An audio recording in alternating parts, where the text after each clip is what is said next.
बिहार में सत्ता से दूर रह जाने का असर सिर्फ कांग्रेस पर ही नहीं पड़ा, बल्कि महागठबंधन के अखबार आरजेडी में भी हलचल है। सीतामढ़ी के पूर्व सांसद सीताराम यादव समेत कई बड़े नेताओं को 6 सालों के लिए पार्टी से निकालकर तेजस्वी यादव ने संकेत दे दिया है कि आरजेडी अब बदले जमाने की पार्टी है, जिसमें बागियों और भीतरघातियों के लिए कोई जगह नहीं है। आरजेडी में पहली बार चुनाव में प्रत्याशियों की हार के लिए जिम्मेदार तय किया जा रहा है और आरोप सत्यापित हो जाने पर कार्यवाही भी हो रही है। लालू प्रसाद की साथ राजनीति करने वाले नेताओं को अच्छी तरह याद है कि तब किसी प्रत्याशी को हारने के लिए कोई काम नहीं करता था तो चुनाव बाद आलाकमान द्वारा बुलाकर उसे समझा बुझा दिया जाता था। आरजेडी प्रमुख अपने अंदाज में डांट देते थे और फिर वो उसी तरह आरजेडी का ही हो जाता था जैसे चुनाव के पहले होता था। इसके लिए उदाहरण दिया जाता है पूर्व सांसद राजेश रंजन उर्फ पप्पू यादव के तीखे बयानों पर भी आरजेडी ने कभी कार्रवाई नहीं की, जबकि 2014 में आरजेडी के टिकट पर सांसद बनने के साथ ही पप्पू यादव ने लालू की सियासी विरासत पर भी अधिकार जताना शुरू कर दिया था।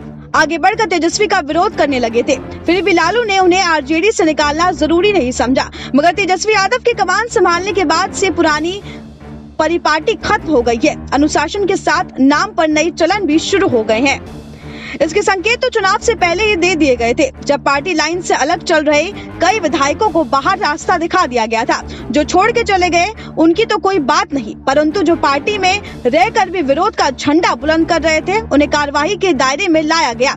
तत्कालीन विधायक महेश्वर यादव, प्रेम चौधरी, अशोक सिंह, संजय सिंह और फराज फातिमा को निष्कासित कर दिया गया है। बता दें, लालू यादव की गैर मौजूदगी में भी हुए चुनाव में सबसे बड़ी पार्टी की ताज को बरकरार रखने वाले तेजस्वी अब राजद को विचारधारा के स्तर पर भी समृद्ध करना चाहते हैं। पुरानी लाइन को पीछे छोड़कर नए जमाने के अनुरूप बनाना है और ये तभी संभव है जब छोटी छोटी कमियों को दूर कर लिया जाएगा। इसी मकसद से चुनाव के पहले उन्होंने रामचंद्र पूर्व के बदले जगनानंद सिंह के साथ हाथ मिलाकर प्रदेश आरजेडी की कमान सौंपी। इसी सोच के साथ छोटे बड़े अब तक करीब 2 दर्जन नेताओं को बाहर का रास्ता दिखा दिया गया है और करीब इतने ही लोगों पर निष्कासन की तलवार लटक रही है।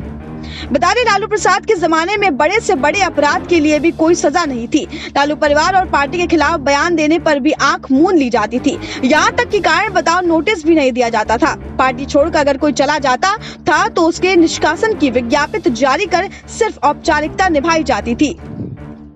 सबसे पहले तेजस्वी ने आरजेडी के पोस्टरों से लालू यादव को हटाया, अब उन्हें भी हटा रहे हैं, जिन्होंने चुनाव में राजद के अधिकृत प्रत्याशियों के खिलाफ अभियान चलाया और हारने की कोशिश की। नतीजे आते ही हार की समीक्षा हुई, पराजित प्रत्याशियों से वजह पूछी गई और बागियों के खिलाफ कार्यवाही की जा रही है। कई को बाहर का रास्ता भी अब दिखा दिया गया है। Bureau report, SPN9 news.